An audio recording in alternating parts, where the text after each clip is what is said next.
Hey everybody, welcome back to the news desk. I'm with Frank Karsten here, and we are gearing up for Modern here this afternoon at Mythic Championship London. But Frank, what did you do yesterday? You had a pretty interesting day, didn't you? My day was great. I just got to sift through all the 515 Modern deck lists submitted by the Mythic Championship competitors. And this is your happy place, right? Oh, for sure. I just got to... it's always really exciting to me to see what people brought to the event. And I got to classify all the decks, and I ran the numbers on the metagame breakdown. So they don't call you Frankie Numbers for nothing. Let's take a look at your Modern metagame breakdown here to find out what players brought to this tournament. And some of the numbers might surprise you. So let's take a look at the list. There at the top, Tron. What's going on here, Frank? Well... I mean, I know it's a popular deck, but... I think one of the big reasons why Tron is the most popular deck here is the use of the London mulligan rule. Right, we're experimenting with that this weekend. It's the rule where when you mulligan for the end time, you just draw 7 and then put end cards back onto the bottom. And this rule just mathematically benefits decks that are looking for specific cards. Tron is definitely a good example. It is looking for the 3 Urza Tron lands as well as a payoff card. And that means that it can really benefit and exploit that mulligan rule. Another deck that got a bit more popular than in recent events is Dredge. Another deck that really benefits from the mulligan rule. Something else that jumps out to me here, Frank, looking at this list is, in fact, how diverse our metagame field is here. Is that surprising to you? No, not at all. It's Modern as always. Like we have a couple decks, Tron, Is It Phoenix, and Humans that are slightly over 10% of the metagame, but on the whole, the field is just very diverse and has a variety of archetypes. That has always been one of the main strengths of Modern as a format, and yeah, it just means that we're probably not going to see the same decks over and over again. Awesome. So when it comes to Grand Prix, we've had a lot of Modern Grand Prix recently. Is It Phoenix being one of the popular decks there? How does our metagame here at the Mythic Championship look different than what we might be used to from Grand Prix even just a couple of weeks ago? Well, first of all, it's what I already mentioned, the Tron deck in the whole table that was most popular. Right.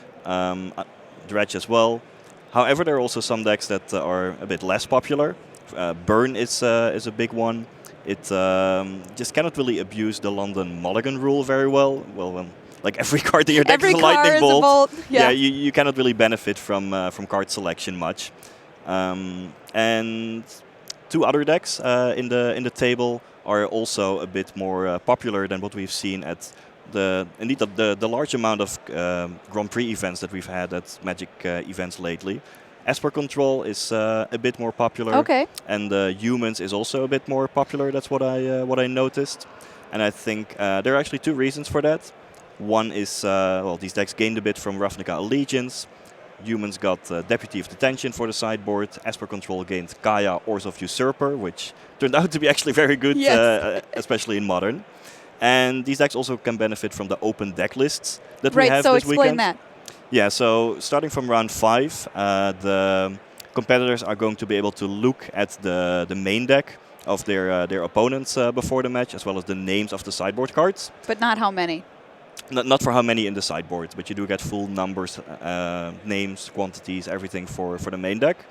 And that is also because we're using the Cardboard Live overlay this weekend, so that we don't want to disadvantage the players in the feature match area. Sure.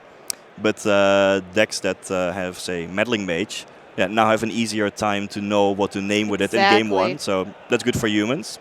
And really reactive, answer-laden decks like Esper Control can also benefit from these open deck lists, because when you have an opening hand in game 1 with like Supreme Verdict and Path to Exile, what to keep. Yeah, you know if it's actually good or useless. So I think that's why a slightly larger amount of players gravitated towards those decks this weekend. But I think the main message we have is Tron is the most popular, and it is largely because of the London mulligan rule. That I mean, we're experimenting with it, but actually so far it has been playing out quite well. All right, well, let's take a look at some of the most popular decks a little bit more closely. Kicking things off, of course, with Tron. There's a look there at some of the highlights from Tron, and really all you need are 3 lands and a payoff. Yeah. Well, Tron is just trying to assemble what we have dubbed the Urza Tron, one of each Urza land.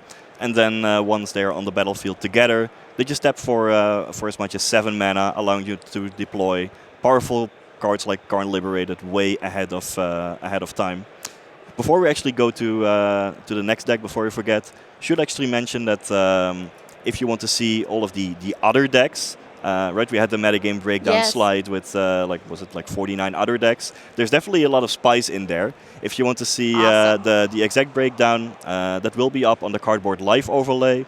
And also on the text coverage page that you can access on Daily MTG. Okay, great. If you like spice, check that out. Yeah. Well, let's talk about the next most popular deck, which is, in fact, Izzet Phoenix. And this deck has been rising from the ashes, or rising to the top, as it were, at Grand Prix. Why is this deck so popular, Frank?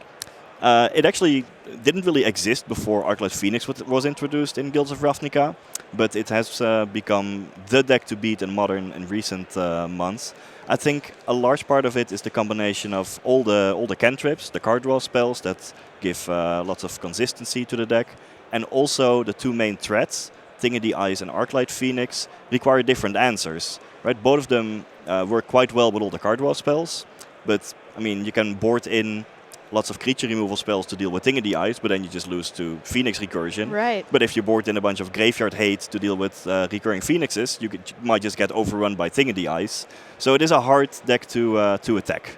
Let's take a look at the next most popular deck here at the tournament, which actually turned out to be Humans. Now, this deck has been on a lot of people's radar for a long time, but for those of us who might not be as familiar, that's a lot of colors there on those cards. What's going on here, Frank? Yeah, Humans just combines all the best humans in all 5 colors of Magic. And, well, it does combine powerful disruptive creatures like Kitesail Freebooter, really good against combo decks, and tribal payoffs like Talia's Lieutenant, but indeed, the mana base, you might think, can this even work together? But there are lots of 5-color lands, especially ones that support a certain tribe, that make it all fit together. And you know what? They never stop printing humans either, Frank, so I don't think that's the last iteration of the deck we'll ever see. Well, Our next most popular deck we're going to take a look at here is White-Blue Control. Now, this is a deck I want to stay miles away from here, and you've put up a Field of Ruin as one of the cards. Why did you add that?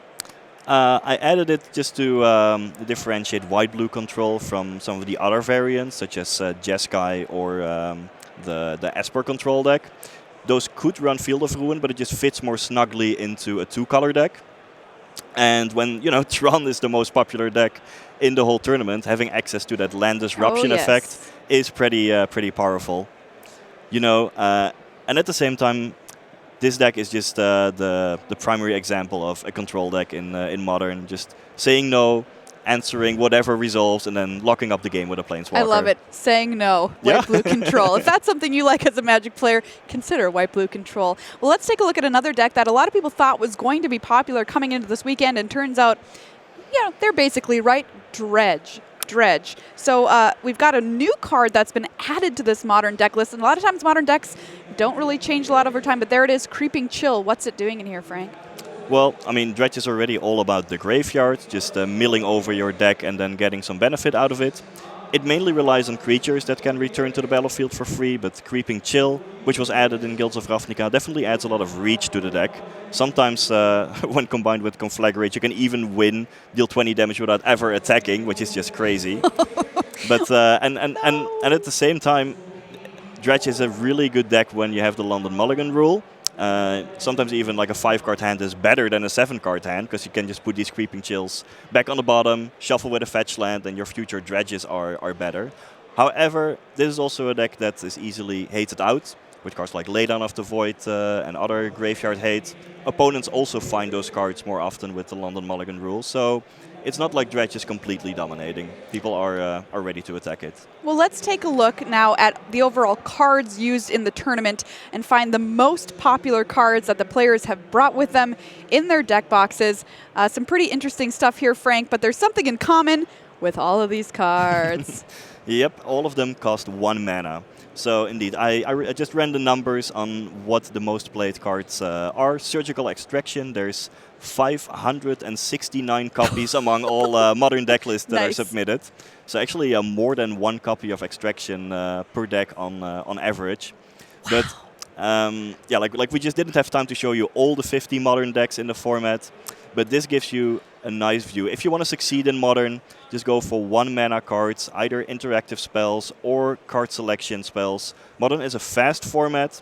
It is exciting, fast-paced, and if you want to succeed, you have to work with these 1 mana cards. Well, Frank Karsten, thank you so much. There's a look at the Modern metagame here at MC London.